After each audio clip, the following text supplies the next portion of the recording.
welcome to the Rag Company podcast. That's right, it's Monday, and we're here doing the live thing. How do you guys feel this morning? Feeling energized, Dane. Nice. And by the way, this is Levi Gates. Thank you. To my right, Appreciate that.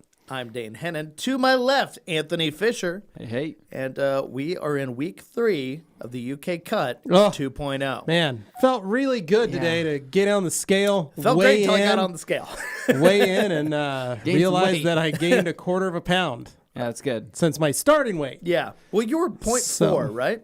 And I was 0.2. Mm-hmm. And you lost weight. 3 pounds, baby. Very nice. So Very nice. Far. Pound a week. Wow, look at this chart and Look everything. at this great chart, you guys. You can see here, Anthony's starting weigh-in 3 weeks ago was 232.6. Today, he weighed in at 229.4. And Dane, you were 273.8, and you weighed in at 274. So like you said, 0.2. Gabe is shedding weight like it's going out of style. Yeah, because he's running. He was at actually 194.8, and he is down to 188.4, which is pretty crazy.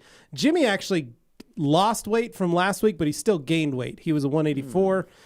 He's a 186 this week.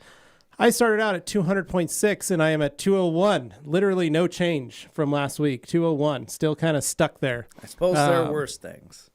And then Nick also losing weight, 238 startup, and he's at 235.2.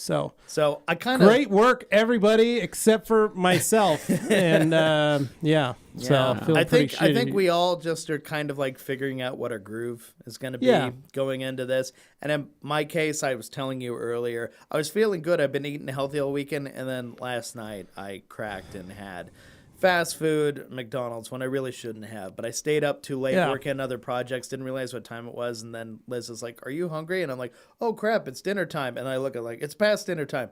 What do we do? Well, the one place that was open near us was that. So, well, at about 9:30 last night, I was we had put the kids to bed because we watched a movie. Yeah. And kind of late to bed kind of thing for the kids. Yeah. You know, they were in bed by 8:45, 9 o'clock. That's pretty late for them. Yeah. We try to have them in bed by 8. Yeah. And so it was a kind of like wandering around the house going, should I eat some Chips Ahoy? Or should I maybe do like some pull-up, should I do some push-ups, maybe some sit-ups? Yeah. Should I go for a walk? Should I do some lunges? Should maybe some mountain climbers? Because I seriously thought I could do some mountain climbers or something. Some energy. Yeah, sure. I should burn this off real quick and then we'll just go sit and hang out, watch some TV. What did I do? Went and grabbed me about 6 Chips Ahoy cookies, ate them, and looked at Reddit on my phone. So you ate more than 6. No, I had 6. Only 6? I grabbed. Well, I'd eaten honestly, that's 6 restraint. earlier in the day. If I know Levi, that's restraint. We used to crush a package per live video. Oh, I know. But that's the thing. So I grabbed 6 though and walked to go lay down in our bed. Yeah. Okay. Yeah. And then eat them and look like pull out on my phone. And crumbs and all just over you. These good Chips Ahoy. I'm a very delicate eater when I'm in my own sleeping quarters. Yeah, you don't want to. My biggest pet peeve is crumbs in the bed. You know, I got Katie to solve that. You know, she got herself. It's a little miniature vacuum. It's like this big, maybe, and she just spills and she goes. It's just very nice. Like perfect. Get those crumbs out of the bed. Yeah, haunts my dreams. You got to do what you got to do. Point is, I should have listened to my gut. Literally. Should have done a little bit of working out. Yeah. Tonight, I'm really going to try and actually kick this thing in the butt and go. Yeah. However, this week I did take a very long walk. Took the dog on the walk with me. Yeah. Very nice. I really enjoyed it. I thought I should do this every night. This was a lot of fun. Again, I got busy doing stuff. Yeah. And this week I've got a car to do, so that's going to be in all week. That's physical so work. So I'm kind of looking at it like. Yeah, but it's I'm more going to be bending and stuff. Well, I'm going to be working on the car in the evening, so it's going to be kind of. I don't want to take away evening time, so to speak. If I'm working on the car, then going on a walk, that's all that kind of stuff. So anyway, how's everybody's weekends? I think it went pretty well. What do we got? Well, we had Andrew here from from Kosh. Yeah. So you guys got to see that. Thank you to everybody that signed on to the Q&A to watch. Yeah, that was this great. Week. We have Eric Joseph from G-Technic. Bam. Coming on Thursday. Going to be here for live in the studio of fun for the Q&A. is what that is. We're very excited. We all know, Eric's a little bit of a riot, though. You know what I mean? That's the thing. We're going to have to calm him down. Yeah, right? Well, we have a lot of fun with this guy. He's one of our closest friends here. Just like, Dylan, they just show up to kind of hang out. We just have a lot of fun. So very excited. Yeah, very excited to have Eric here. And then, so we're going to work on that. We'll have that here. He flies in on Wednesday. Yeah. Do some videos with him Wednesday, Thursday, and then I believe he flies out Friday. Yep. Just a quick or little Saturday morning, not sure yet. Half week, so to But speak. point is, we got that for Thursday. So last week we did a lot of stuff with Coach. This week we're doing some stuff with G-Technic. Where did we go on Thursday night? Thursday night, we went to dinner. Where at? Schnitzelgarten. We went to the Schnitzelgarten. That's we right. did, man. We really did it. Let's just say we also ate. I came in on Friday full of schnitzel. Oh, well. And I hurt Thursday night. Yeah, it was a pain thing. Probably shouldn't have done that. And then Thursday at lunch, we also went to Boise Fry Company, had some bougie fries. Yeah. It was back to back. Probably not a good idea. In terms of the Schnitzelgarten, right? It is a German. It is a German. What do you call it? It's a German restaurant, right? Probably. And then they have a full line of all the German beers, delicious beers. I ended up getting Dane's on accident. Yeah, you drank it. I ordered one. He ordered something else, and it got delivered to the wrong people. But we both enjoyed them anyway. What was it called? The Dunkler? The Dunk? Well, yeah. Something like that. I think it was a Doppelbock. Yeah, it was something like that. Yeah. It was really dark. It was really like a coffee flavored. It was delicious. And I ended up getting the beer schnitzel that came with a dark gravy. Is what it came with mashed potatoes. Same thing. And sauerkraut. I did not get the sauerkraut because that's gross. I think sauerkraut's delicious. And Dane, you ended up getting the Jaeger schnitzel. I got smoked brats. That's what it was. That's what I should have gotten. Smoked brats. Smoked brats. Delicious. I just wish I had some sauce to put them in, maybe some stone ground mustard or something to sample. Unfortunately, I didn't have that, but Andrew next to me had a plethora, like a sampler amount platter of sauces to choose from. It was like a sampler platter, almost. It was interesting. Well, but everybody seemed to have a really good time. We had some pretzels, right? We had had giant the pretzels with the it amazing felt very mustard. German, right? Yeah, all we needed were some just good German tunes of some sort. Well, we needed some actual German speakers sitting there with us talking. Yeah. That would have made it more fun. Preferably like a steam whistle or something like that. I don't know what that has to do with that, but I thought they're popular in Germany, and so it was fun. Regardless, we had a good time. And we had a lot of fun with Andrew. And so this week we'll be hanging out with Eric.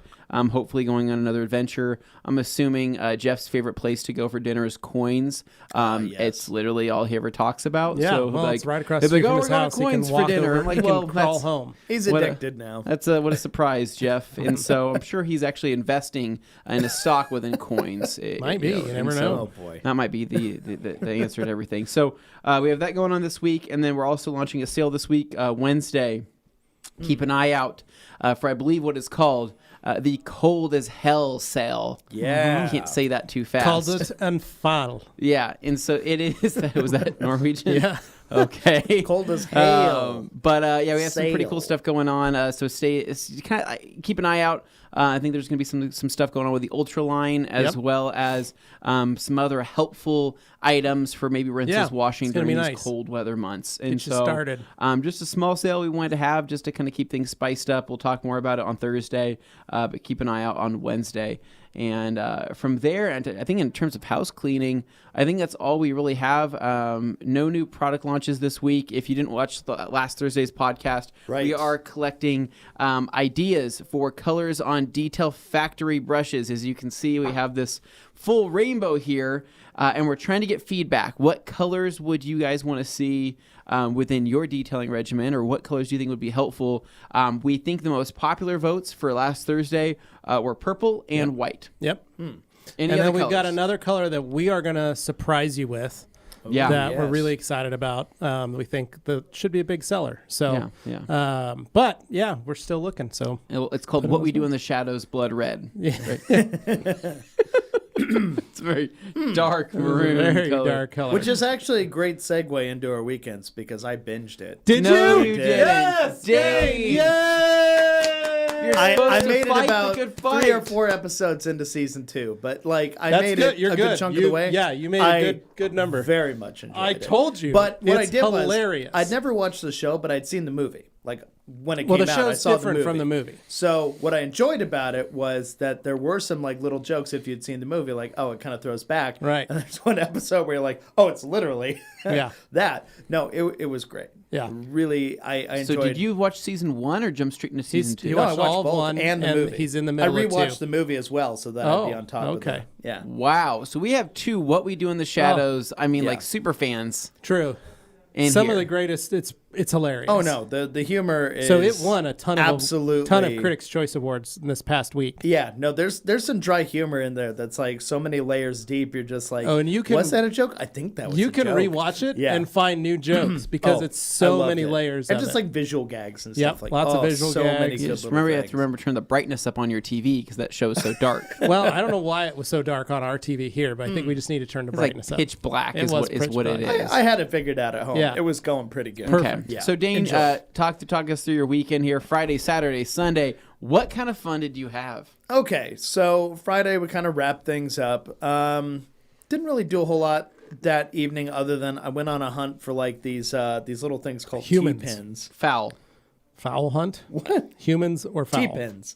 T-pins. So basically, instead of using spray adhesive to is glue that a my person? bass traps to the wall, you wanted to use the pins. I wanted to use T-pins. Oh. Now, Dane, did you know that I did T-pins on mine as well at my house instead of spray adhesive? I didn't know you did that. So T-pins. I just remember what spray adhesive did to our brains when we put together the first podcast. Yeah, but you were at home. Bass traps and sound deadening things, right? When you use spray adhesive, Dane, what ended up happening? Well, it's great until you want to take it down. And then what does it take with it? The paint. Most of the wall. Yeah. Paint, sheetrock. Most of the wall comes with it. So Cardboard T-pin hunting, backing. where did you find them? I had to look several places. I knew I could find them online at Amazon, but I wanted to find a place in person. So you found the first T-pins. Correct. So imagine if you They're will, like somebody thumbtacks. Somebody takes like a paper clip, the traditional roundy round paper clip, but it's straightened out, and then the curlicue part is just at the top in a small like handle. Yeah, it's the shape of a essentially. T. So with a pointy end. It's on basically like if you imagine a miniature version that you could just push into a wall. It's just it has more hold than a little thumbtack will or some other things. It's good for holding larger objects like these in. Yeah. So yeah, other than the fact that you leave a bunch of holes in your wall, it's a lot less damaging than the spray adhesive, you have to rip and it all the doesn't kill your cardboard, brain cells. So it did take some looking. I looked at Michael's first, the craft store. Superstore. I thought for sure I'd find them there, and I asked folks, and when I explained what they were, they were like, "Oh, I know what you want. They're over there." And then I went back to them, and they're the one thing missing. Oh, so they didn't have them. So I got frustrated, and I looked around, and I'm like, "What else? Kick what else?" somebody. So then I tried Staples. Oh, no! nice. And I went to Staples. You're going to all the wrong places. And I went to Staples, and when I looked, did not have them. Oh. Struggled, but I got a thumb drive that I needed to do a firmware update for some other things on my soundbar and stuff at home, so that was fine anyway. Impressive. Got that. Then I went Office Depot. Okay, now I'm going to try Office Depot. Got to Office Depot. Perfect. Had had 7 or 8 boxes there on the wall just for me to pick from, and there were like 100, 150 pins in each box. So I got a couple of boxes. Nice. Yeah, don't want to run out. A lot run of bass traps. Yeah. I plan on like covering every single area in the room where a wall meets a wall at a 90-degree angle. I'm just trying to cover them all. So get all those gaps, and that's the first. Is this step. going in the office or In the my living office. Yeah, this is going in my office. So I'm not just soundproofing all the walls. This is just acoustic treatment to get rid of some of the reverb. Right. The carpet helps for one, but now I have flat ceiling and very simple 4-wall setup. Even in here, we have the advantage of an angle wall, so it kind of creates some difference. But in a box, it's just the sound just bounces around pretty predictably. Yeah. So bass traps help a lot. And if you're not familiar with what a bass trap is, it's simply generally a piece of foam that just bridges the corner. So like if you have a corner like this, it just makes it a diagonal, essentially, My out of cousin foam. had some triangles that he would stuff in the corners of his room. Yeah. For when he had a listening room. Right, yeah. With a nice big easy chair in the middle, little end table on the side, and then it was perfectly placed. And he had his speaker system around him, and he'd just sit there and listen to music. Yeah, this is kind of what I want to do with my office. Were basically these big foam triangles stuffed in the corners of the ceiling, from the ceiling to the bottom. and then they were wrapped in tie-dyed fabric because he was a hippie. Tie-dyed fabric. Oh boy, I'm not going that route with it, but I'll have some fun with it. But yeah, no, mainly I wanted it to be a nice place to, like, if I have to hold like another, say for example, for some reason I'm working from home again and we got to do remote call in for like Q&A or a Zoom call or some kind of meeting or something. Hosting an event. I want to be able to do that with nice, good clarity sound. of audio. No echo. Not a bunch of echo And reverb. vibes. Because my bedroom has wood floors and it just echoes. Well, you got to remember, think about crazy. all the times that we've had somebody on where we've called, we try to do either a Zoom call or a vMix call, and they're in a very large, echoey room. Yeah, it sounds like they're trapped at the bottom of a well. Right. And it's a lot easier when we can get somebody that is, sets up at least like, even though it's probably not the best place, where they'll go in their bedroom, sit on their bed with a carpeted floor. They've got pillows behind them. It kind of helps deaden the sound rather than sitting in like their kitchen at the counter, and it's just hard surfaces. So it's one thing that a lot of people, I don't think America and the world was ready for video conferencing from home. The vast majority, no. And a lot of people don't think about that when they set up their home office. I know you think about that because you like to make some videos in your spare time. You like to simulate racing. Oh, yeah, I don't make videos. I just like to race simulators. Right. No, but you've made videos of yourself that you've sent to me doing your racing simulators. Mm-hmm. And I know that the sound is always at a peak quality because of the fact that you put up a lot of this sound deadening in that office. Well, and I know you gave some of those tiles to Dane. Which is why, and those will be going on my ceiling. Yeah. So that's all I'm saying is, a lot of people don't think about that when they're building these home offices. When that all happened, my home office was my meat freezer. In my garage. Yeah, that's true. And I would hang towels. Yeah. Speaking of meat freezers, which you learned from our original I hung experiments a towel on the podcast in front of it. So when I was talking and I had the phone set up or my computer, it wasn't bouncing back off that wall. It was getting absorbed so that the mic could pick it up without any reverb back. Yeah. Which there's a very old school like voiceover trick. Visually, it does not set a great, ambiance, but you can literally just take a comforter or like a blanket, put it over your head with the microphone, and keep the sound trapped in a small space with a muffling, quality like a thicker blanket. Same reason a lot of people and talking to a microphone. It makes a great voiceover booth, but terrible video. Well, and I'm sure you guys have listened to podcasts where folks will go into their closets, because they have all their clothes hung up. Well, and it's just because it's a tighter smaller space with a lot more stuff that absorbs the sound. The reverb is not nearly as delayed or strung out. It's going to be a lot tighter, so it'll sound crisper, even if you don't have. So building your own professional office space in which you can do video calls, you can do some stuff if you're stuck from home, but also, why not? You've been upgrading the space, making it right. I think just a lot of us weren't prepared to work from home. Yeah. And as we've started to get ready, it's kind of one of those things that I don't think anybody really realized could happen. And Dino here is saying, show me pictures of these things. I need some for my sound installation. I understand I should take pictures the next time I'm doing this stuff. So maybe on the next podcast I can include some stuff there. But I would love to see that was basically it. So I'm working on this. The carpet was the biggest Also, a picture of the carpet. Yeah. It looks very different from how it did before. But yeah, no, I'm happy with where it's going. And we'll see how it turns out in the end. But so far, so did you good. Do any? You said you were working on a lot of home projects. It was just little things. Did you get more stuff done to get ready? Have you found a rug that you liked? So I got a rug out in the living room that go under the couch and the dining table, that stuff. So that's all set up. That's nice, but it's still rather echoey out there. Like, I'll get to another story where some folks show up at my house and I had to present it to them. But yeah, I got it set up, and the couch, because it has that powered section on one side, it requires power, but also have subwoofers that are wireless. They go to the sound bar back there, so they need power. Like the couch is powered? Now, yeah, on one side is a power recliner on one side. The other side is a chaise lounge. Oh. But the headrest and the footrest move independently, so it's a whole thing. Nice. But yeah, so I need to run power to it. And right now, all I got is like a big, ugly orange extension cord that I run under a rug and into the underside of Get the electrician to come in and install a floor plug. I don't have any floor plugs right now. That'd so be that's pretty something dope. I really could use. in the house. But I realize it's not the most exciting talk, but hey, some people got these problems, and floor plug, that's a way to solve it. Haven't done it yet, but I want to get there eventually. Beyond that, that was really just my weekend, was like little things all around the house. A big thing, though, was finally getting the Tiki Bar out of my garage. Wow. Because I had promised as a Christmas gift to my brother that I would present him and give him the Tiki Bar, vintage, mind you, that had been sitting in my house for several years. Now, just to put it in perspective, my aunt and uncle... It's a heirloom. It's an heirloom. Well, it's an heirloom. Yeah. My aunt and uncle had it in their Sun Valley condo since the late 60s. So it's very old, and it had been made sometime in the early to mid 60s. But how could you... So based on the way you're talking about this, you loved that Tiki Bar. Mm-hmm. You literally had... that was like the piece de resistance. You guys know how into mid-century modern I am. But that is something that I don't...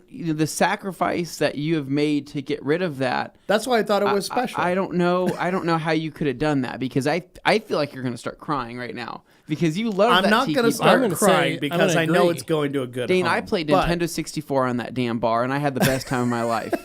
I did also have half a bottle of Captain Jack Morgan. But that's neither here nor there. Batman pajamas. The N64 is fun. I got to play it with Will, his cousin. Yep. And you were wearing Batman pajamas. I was, with a fanny pack. Yep. Oh, boy. So, noted. That was fun. But yeah, so it's had a long life, and my aunt and uncle were super excited when they found out that I had gifted it to them, because it's taken on a new life in a new place, very different to where it had been before. So now it's lived in probably a store at some point, then a condo since the 60s, and then in the early mid 2000s it made its way to my house. And then now it's going to my brother's office, his business, because my brother started a business and he's run it from the ground up. But he's actually, Lumini, that's the name of it. And in this place, I have a brief video clip that kind of shows where we ended up putting the bar in there. And you basically can see its place there. It's very dusty, though, mind you. It's not the clearest setup, but a beautiful, beautiful gorgeous view. Downtown. Is that the what's it called? Really, the Ida what's that, Indiana? What was that called? No, that's not the Ida. Sorry, lots of wind noise, but you get the idea. Adelman Building. Yeah, across the way, you'll see that Dharma Sushi is down there, Space Bar. Yeah, there's the Capitol right there. Honestly, it's a really impressive setup he's got there, but it's still very startup. Right across the street from City Hall. Oh, that's Dharma Sushi right down there. Yeah. Mm-hmm. Wow.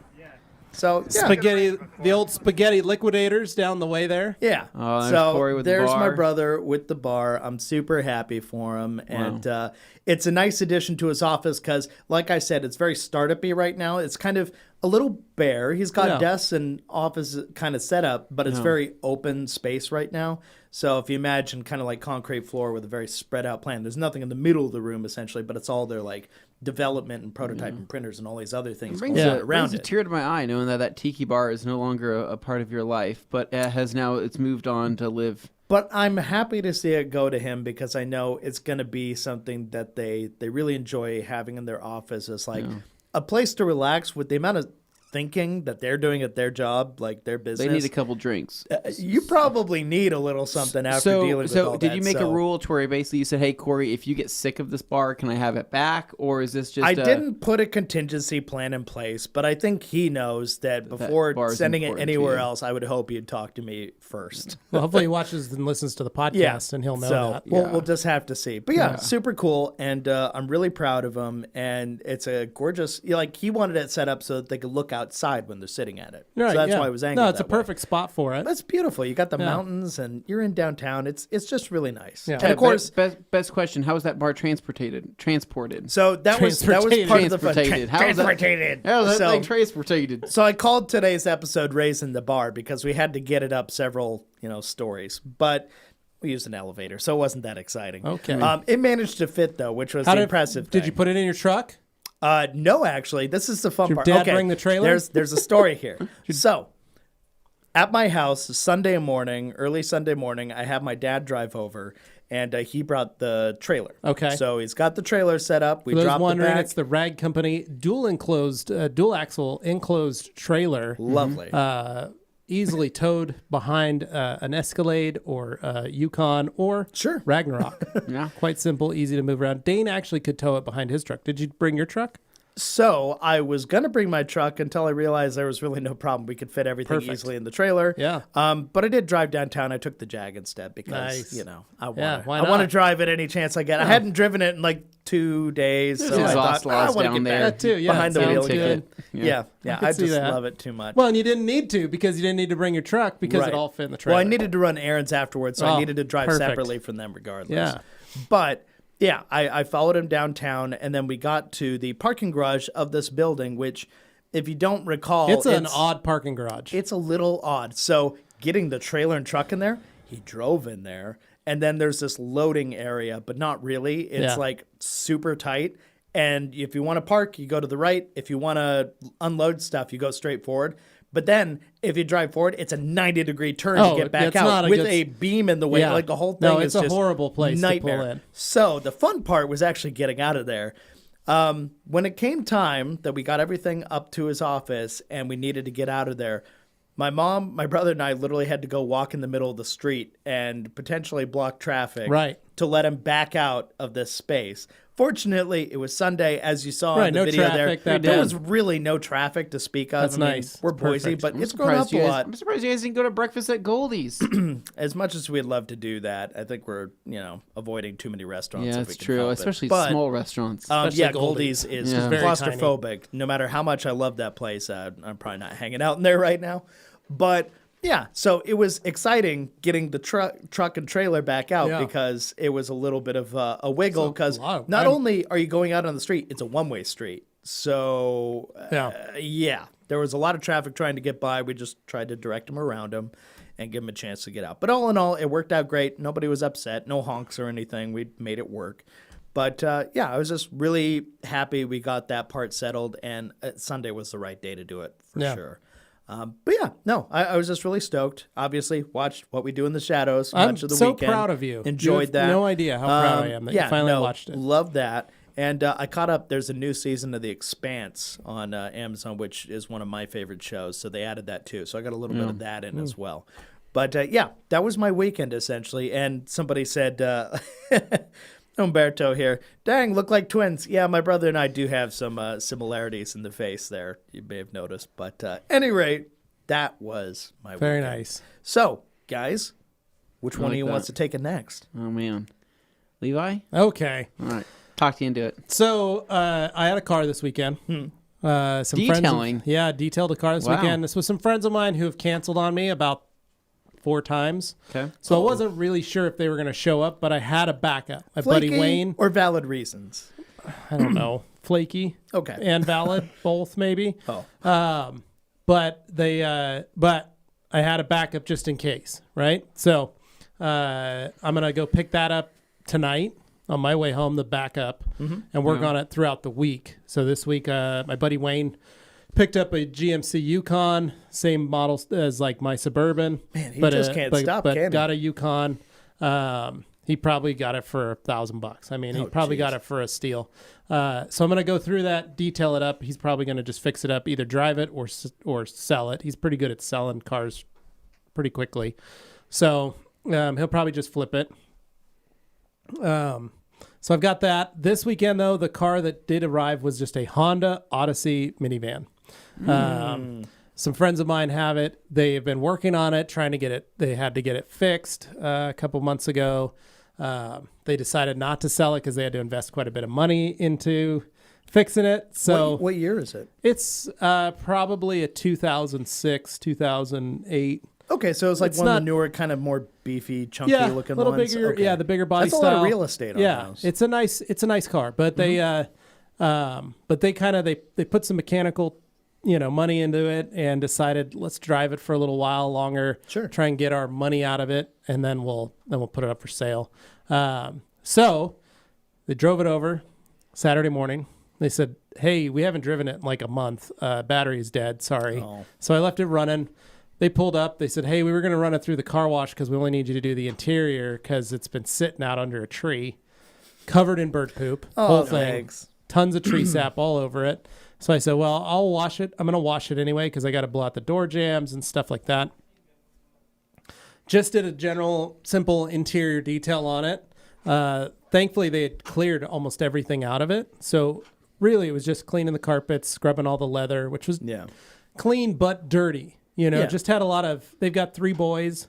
So the boys stepped all over the seats and they put their feet on the back of the front seats and stuff. So what you're saying is the dirt came up easy. The dirt came up. I just used Express and a horsehair brush. Oh. And that's all I used for the whole car. And it all cleaned up really well. And then I used Dynamic.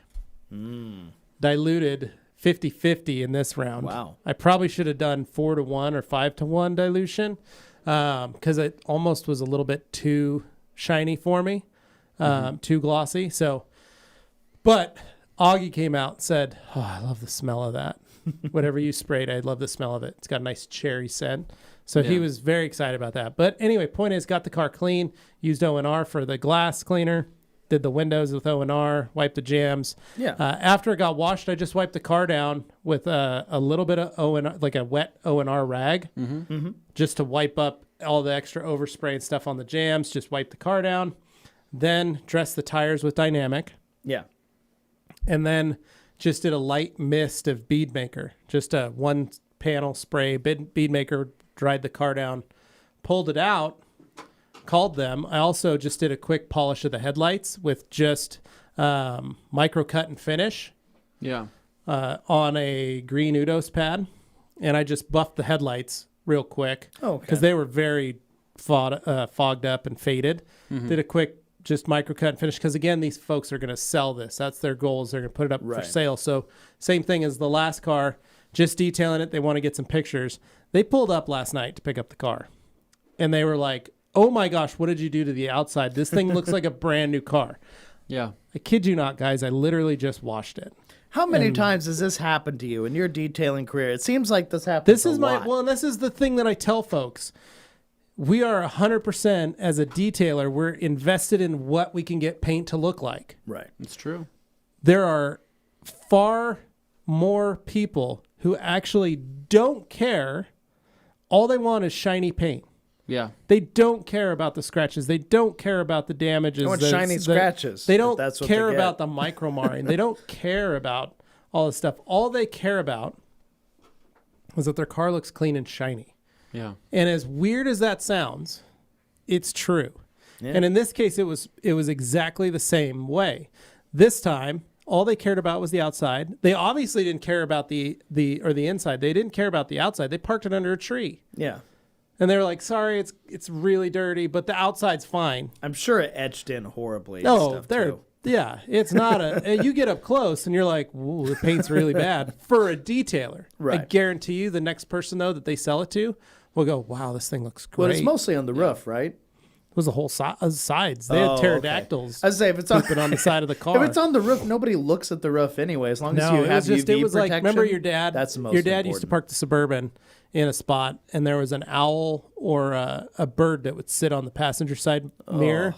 Yeah. And that was like its perch. It's like its favorite spot, he said, and it would just sit there and poop down the side of that part of the Suburban. Burns. It's like that. Yeah. They had a tree that had some pterodactyls that were really just enjoying themselves. Yeah. But like I said, it was washed. The tires were dressed. The wheels, yes, still were dirty. They were just wiped. Yeah. But they saw it, and only because I just 2 seconds, I didn't do a lot on the headlights. I literally just put polish on the pad once, buffed each headlight. That's it. I didn't have to reapply.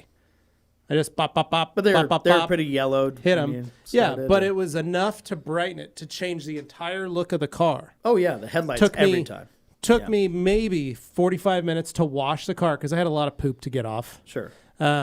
And then another 5 minutes to buzz the headlights, dress the tires, wipe the car down with just a wet towel with O&R on it. I didn't pre-spray. The car had already been washed. It had just been sitting in my garage. Just a quick wipe down of the car, light mist of bead maker, quick wipe down of the thing. And they were so shocked. So point is, if you can do a couple little things here and there for your customers, it can go a long ways to the overall output. I didn't need to do all that. Yeah. I used to have detailers that I would see do an interior, and they would go, sorry, you got to take your car down to the car wash and get it washed. That's extra. We're not going to get the overspray around the door jambs from the dressing. We're not going to do the outside windows. Yeah. I had tons of guys, and I had employees of mine that would do that. And I'd say, no, it's not how we run this shop. No, I'm gonna wash every car because it's that wash. And then I backed it into my garage. I backed it up in my driveway, so it was facing outward. And the time that they came, the lighting was just right. The car looked good. Nice. And that's the key, is if you can place a car on your property or your work somewhere where it looks the best when presentable when they drive up, that's what you want. It's that first impression. It changes it and it makes it look. And it's a simple trick, but it's something that really sets it off. So did that. Great. In the after, called them about 2 o'clock, said, hey, car's ready to go. It was about 1:30. Come by any time. We're going to be here all night. Then walked over, fired up that forge on Sunday. Saturday night we made some sloppy joes. I got a couple more items. No, I got a couple more items for the forge. So really, I wanted to. Where are you acquiring these items from? So I ordered a set of railroad spike tongs on Amazon. I bought just a cheap Stanley $10 24-ounce ball peen hammer at D&B Supply down the street, as well as a couple more refractory bricks. Is there dedicated forging hammers? There are. They're very expensive. Oh. So if you're starting out, you don't need it. I wanted something bigger than like my normal hammer that I have at home. Sure. So I've got a new hammer arriving today that's more designed for blacksmithing. So I'm going to use that. You name it Mjolnir?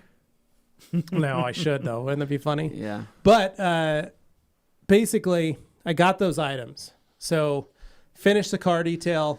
We had some dinner, did all that stuff. And I thought I've made my game plan for the next day. So I said, once I get the car done, we'll have lunch, and then I wanted to spend the afternoon really working on getting the forge going, actually melting a railroad spike, because in the past we've just been kind of playing with it.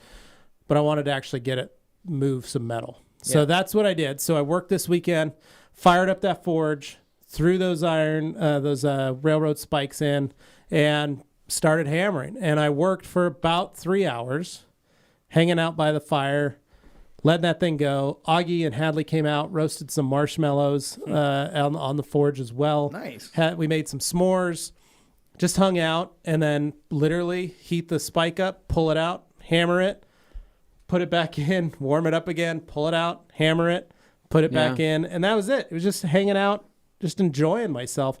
I sent Nick a couple videos. Sure, there's my hammer that broke, cracked right at the top.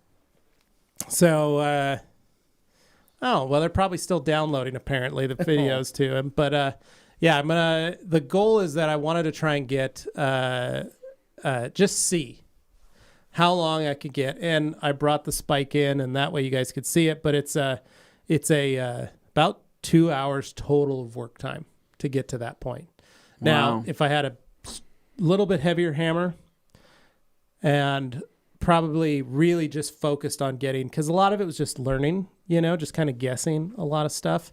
If I can get it hot, just let it sit and then just work on it. I've got a friend of mine hunting for a 2.5 foot tall stump.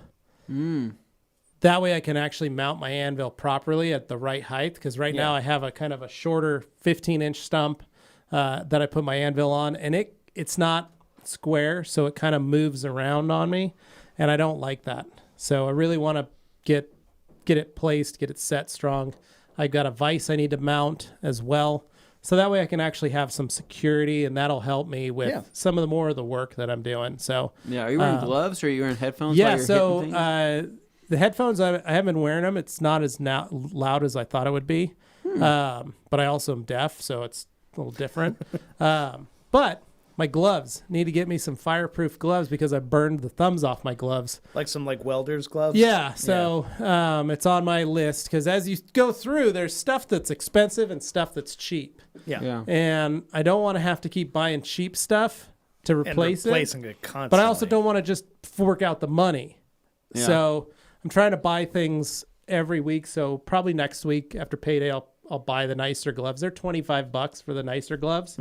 But if I'm spending 50 on a hammer or 40 on a hammer and 40 on a set of tongs and buying a couple bricks for $10 and I got to buy a propane tank for 20, I don't want to do it all in one day where I'm like, oh, I just dropped $300 on stuff and I haven't made anything. I haven't even done anything.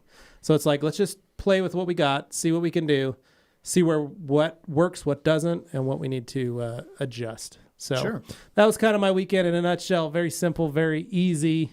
But yeah, I'm hoping to do some more this weekend. There's one thing, just because it's a dumb dad joke, but I could see how it'd be cute. If you ever make a smaller forge for them, one that can roast marshmallows over, you can call it the s'morge. Ah, very nice, Dane. I like that. That's why that's why you make the big bucks. That is creative director right there, Dane Hennen. Yeah. What you got?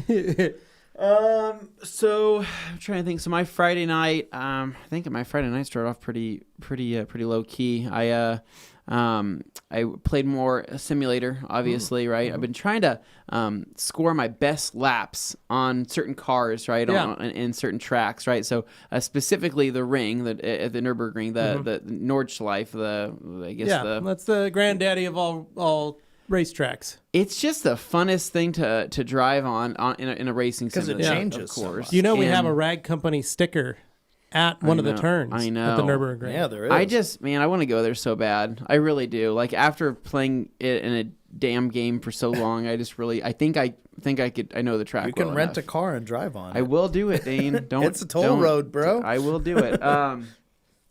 So I did that for, a few hours. And then I think Saturday woke up and I had just kind of a bunch of stuff to get done, if I remember right. And so I went out to the junkyard.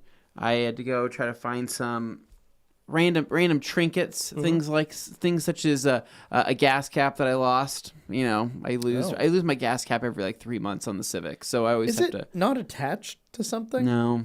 So there's no. It's the one you just take off and set up on top, and then maybe you should drive just away. pop a little hole in it and attach it. I used to do that all the time with my Jeep. Drive away, forget about it, and crap. And so, no, I did that. I had some plans. I was going to try to knock out those rear drum brakes. That was my main goal.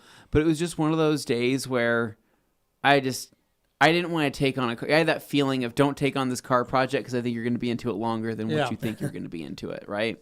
So I said, I don't really want to do this today. I'm probably going to try to figure something else out.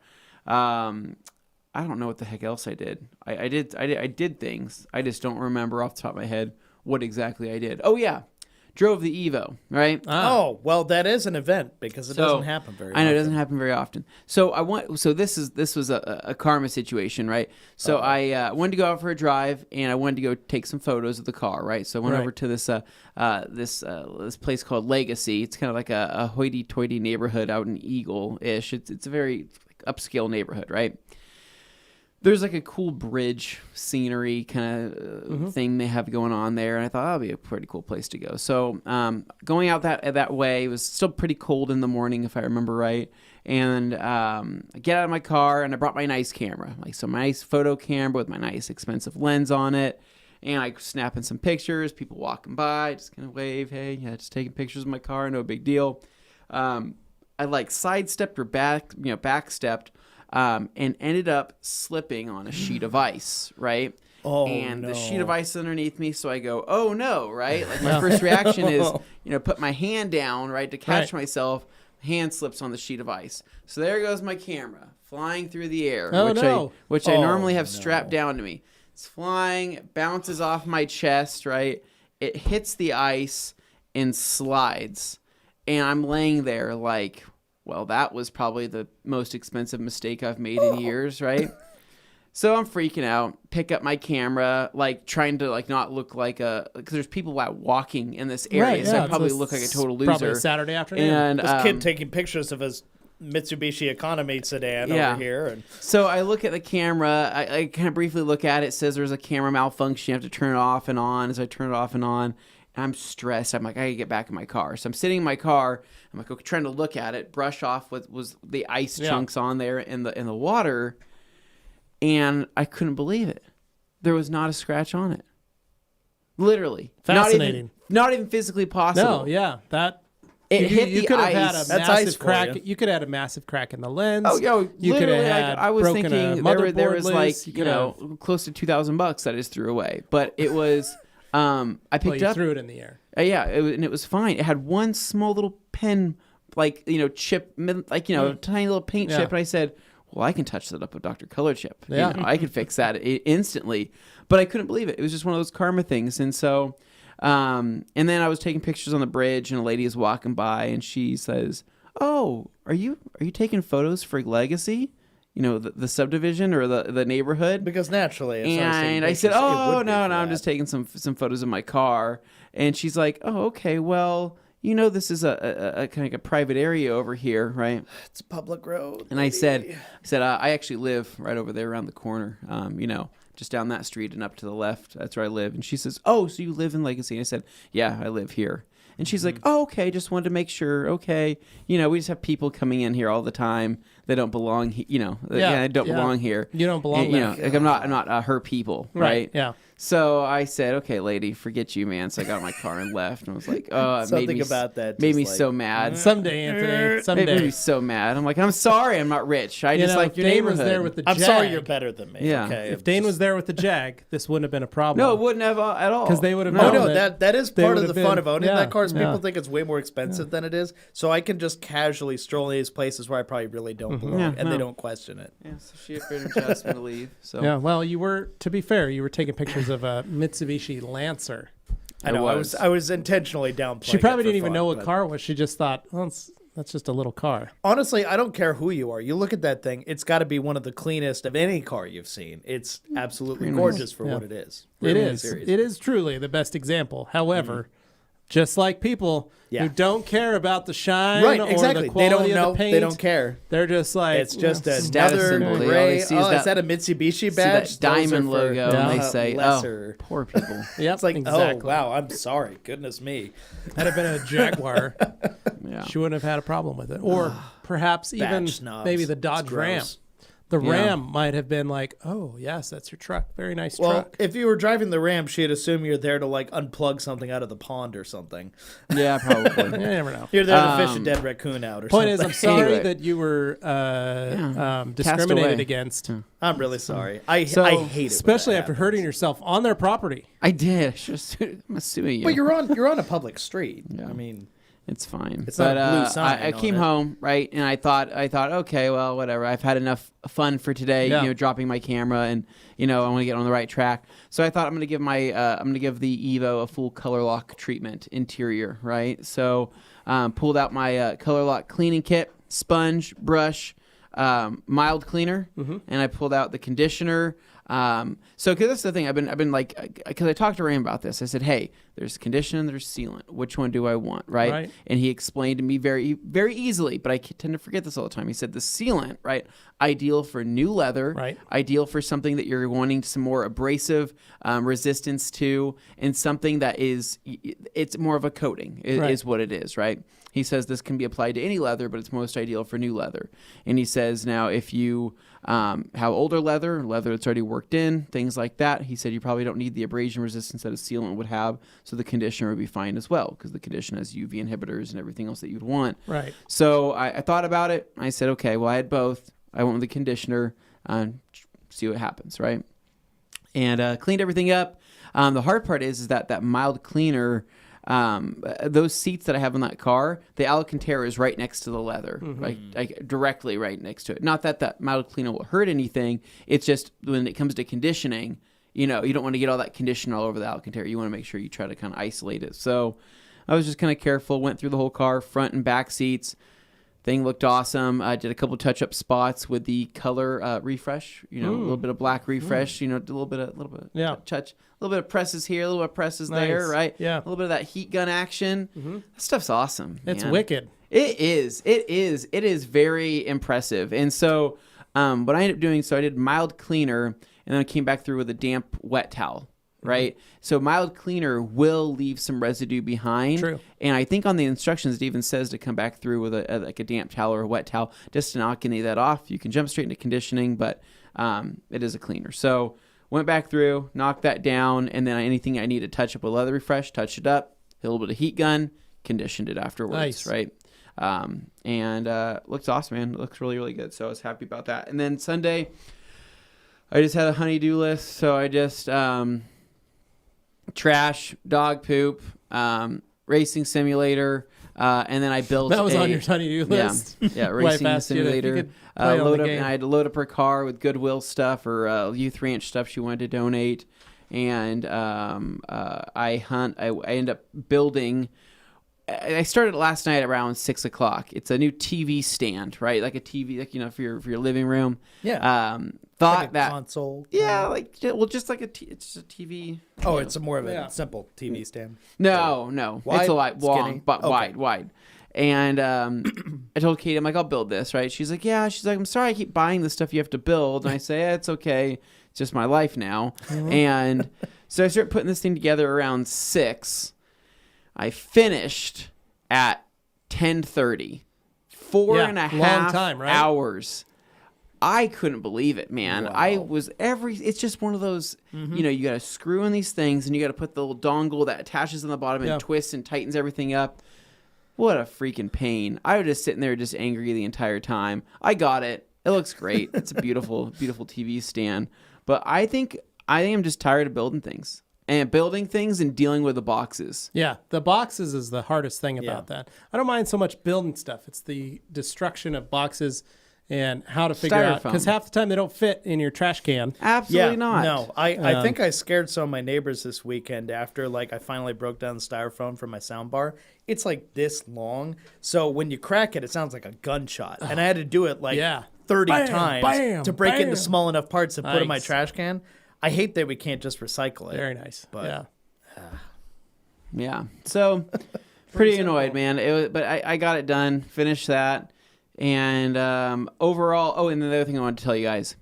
So I wanted to rethink things last night when I was building that TV stand, right? I've said on here that I think that Wingstop is garbage. Right, I've said that. I've said that I think Wingstop does not produce quality wings coming from a wing connoisseur. Last time I had Wingstop was probably about 4 years ago. I thought I'm going to give them a try again, see what happens. Right, so ordered some Wingstop, ordered some Louisiana something this fries. It's a big deal for you to go back. It is to branch out. Yeah. I stay true to my word typically, right? So I ordered the Louisiana spicy fries or Cajun fries, whatever they were, and then I got some buffalo wings and I got some Parmesan garlic. Okay. Yeah. Now, I'd like to just basically state that I think that Wingstop's fries are very good. Okay. A drastic improvement from what I remember. They are delicious, right? The wings themselves, I would say the quality of the chicken, better than Buffalo Wild Wings. Buffalo Wild Wings definitely has that genetically modified look and taste. So Wingstop right now, good fries, good chicken. The meat, the quality of the meat is good, right? You just don't like what they do to it. So, no, I think it's more of their flavor. I think it is a very bland approach to flavor. Okay. And I think that Parmesan garlic, for example, way too much emphasis on the garlic, needs more salt. Okay. Basically needs more salt or it needs a little bit more body to the sauce. I'm glad that right now you've actually kind of isolated the reasons. Yeah. You've done what is appropriate when giving a review. Yeah. That's what a good reviewer does. Well, right? And then you don't just say, they break down the elements. Garbage. And then, we call that a dump and run where you just saying you don't like something and you leave. Good but you've been able to go back. So this is me revisiting. And said, fries, good. Yeah. Meat, good. Yeah. Flavor, seasoning, kind of bland. Seasoning, kind of bland. So what did you do to remedy it? Did you try other flavors? So the buffalo sauce, right, felt like the sauce was dyed. It felt like it looked and felt like the sauce was dyed. Like color. It was way too red. It was way too red. Basically, it shouldn't be that red unless it was food coloring in it. Yeah, it looked like there was some food coloring in there to try to give off the buffalo, look and feel, rather than just having the flavor and color from the sauce. So, so overall, though, I'd say the quality of the chicken was good. The sauce was kind of bland. Their blue cheese, phenomenal. I will say that for moldy cheese, for moldy dressing, it was very good, very flavorful. Yeah. And so overall, visiting my really judgy opinion of Wingstop and saying that it was absolute garbage, right? Hot wing take. I would now say that, in my opinion today, Wingstop is in line with Buffalo Wild Wings, because Buffalo Wild Wings has worse fries, worse sauces, right? I think the quality of their chicken is worse and very questionable in many cases. The size of these legs are just absurd, right? They're pumping these chickens up with something that I'm not sure. Hormones. Plenty of them, right? But their flavor, hands down, they have the best flavor profile. So Wingstop is now in line with Buffalo Wild Wings. But I will let you know on future orders to see if my ideas start shifting. There you go, ladies and gentlemen. I really admire this, though. This is really, really. There's just something very big of him to go back and revise. Wanted to let you guys know that was one of Anthony's wing reviews, courtesy of our friends at Pepsi, sponsored by Pepsi. Yes. So thank you, Anthony, for that great review. With that said, I think Whataburger is still trash and is best served to the trash can. Best served, not served at all. Yeah, no, it is just garbage, right? Whataburger, I like. Oh man, I hope he's in here place, to get mad about that. So I think the next we had a poll on the Grandbassadors. I said this. Everybody was offended, right? Yeah. So they said, well, what about Five Guys? Five Guys is the best. And I said, no, In-N-Out's the best, right? Five Guys is okay. Yeah. And they said, well, how could you say that, right? In-N-Out burns cleaner. Yeah. You have to understand. You can eat four In-N-Out I don't care what you burgers think about In-N-Out. I agree with that statement. You can't eat four Five Guys burgers. It tastes fresher than anything from anywhere else. No, Dane, it's just the way your body metabolizes this food, right? When something metabolizes something so clean like it does it's less In-N-Out burger, I can tell it seems less this seems to be better for my body, and it also is just more delicious to me because I can actually taste the naturalness. But Five Guys.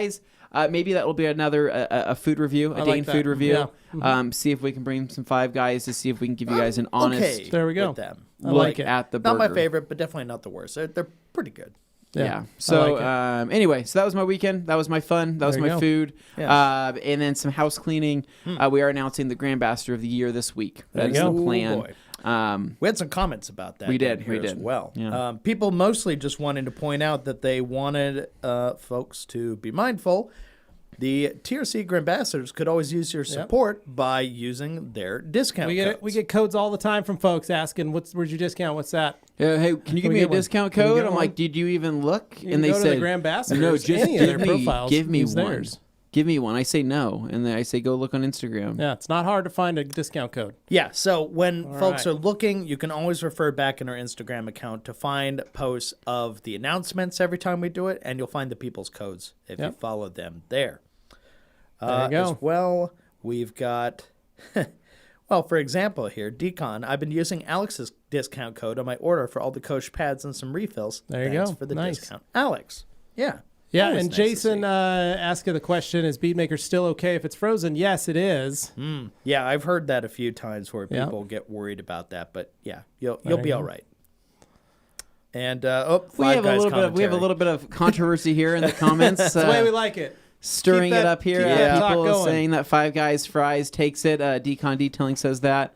And then we got Burns Cleaner. That's what they call it. Now, Daniel, you are absolutely correct, right? I mean, I would say easy. Honestly, smooth all the way around, though. Very simple. In and out. All right. Okay, so I think we've got some good notes here. The only thing I want to add to your commentary about the wings is maybe Buffalo Wild Wings uses better seasoning and stuff to hide the fact that the meat's not quite as good. Oh, absolutely, 100%. So that's why I can only imagine if you were to take that better seasoning and put it on a higher quality chicken, or like that Wingstop has to offer, that would really take it to the next level. Now, like I said, Buffalo Wild Wings has gone downhill in the last 10 years, in my opinion. Starting there in my early 20s, right? Even younger than that, right? It was on a pedestal. It has gone drastically downhill since I first remembered it, right? So that's why I'm looking at replacement options. Wow. And here in Idaho, we just don't have a lot of Sounds great like you're wing. about ready to make your own delicious wings. Levi, Yeah. I am like one food truck away from making this happen. I think we're going to have to start working on this. If you work at Wingstop and you know their sauces, or at least where they get their meat, and if you work at Buffalo Wild Wings and you know where to get the sauces, give Anthony Fisher a call so he can start doing some mad scientist Well, no, stuff. you know what I want? I'm just going to buy out the partitions recipe. That's it. I would say Create a partition bar here in Boise. Yeah, I would like to buy their wing recipe, and I would like to emphasize and create new flavors out of that I like it. style. There we go. Hold on a sec here, though. How does the partitions, because this is like some deep lore here, how does it compare to Cahoot's pterodactyl wings? So Cahoot's pterodactyl wings, right? And this is a place I'd like to bring G. Davis when he comes, right? It is a local joint, literally right up the street from my house. It is called Cahoot's. Yep. So the pterodactyl wings, right? You're getting the full wing. So you're getting like the full everything, right? Yeah. How do you explain that? Like you're getting like part of the breast and some of the wing, right? Yeah. Very large. Flavor, right? They have a high emphasis on the sweet and vinegary flavor profile, right? Mm-hmm. So a little bit of zest, a little bit of spice, but it's kind of like that sweet vinegar. How to describe it the best. Isn't that very like good, a right? Carolina kind of style? It's kind of like that. But where Cahoot's fails, right? Cahoot's needs to cook their wings longer, right? Their wings are often served like juicy. I am not a fan of juicy wings. I think they're trying to avoid giving you dry bird. No, in their case, I would actually take a dry bird because basically they just. But they use high quality chicken. It's like it's very good. good. I feel like it's like 5 degrees away from being rare and being cooked raw, and so that's the problem with Cahoot's, where the partition has the perfect amount of flavor as well as crispy outside, as well as something to just really look forward to on the inside. I think it's the wet seasoning, right? But cured. And then hit again with a dry rub on the outside. That took it to the next level. I think that's great. So what I'm hearing is there's a lot of variables, and if you could just get them all to meet in just the right spot, a little bit of this goodness here, a little that there, put them together, you got a winner. It's just everybody can't decide what that truly I think perfect combination think that's is. a good time. Yeah. To wrap it up. I know. Can't keep talking We're about having hot some wings fun. all day long. I could easily it's talk Monday. about hot We can wings talk about this all forever. day I know long. there's like 5 of you who enjoy this, and everybody else is like, I thought this was a detailing podcast. So we got the music playing us out. But one thing I want to note here is I'm going to throw up All Season Detail, our good friend Juan, saying, "What's going on, guys? I haven't seen you in a while. I need to stop by." Yes, you do. You do. There we go. And we are wrapping up here. So oh, gee, Davis, I can't put that on the screen. Any rate, thank you so much for watching. Thank you so much for listening. I invite you guys to come back on Thursday when we do Q&A Thursday on the main Rag Company YouTube channel. And if you're not subscribed to us, what are you doing? Subscribe to the Rag Company main channel, the Rag Company podcast channel, and the Rag Company FAQ channel. We got lots of stuff coming out all the time. You won't regret it. So until Thursday, we will see you later. Adios. See ya. See ya.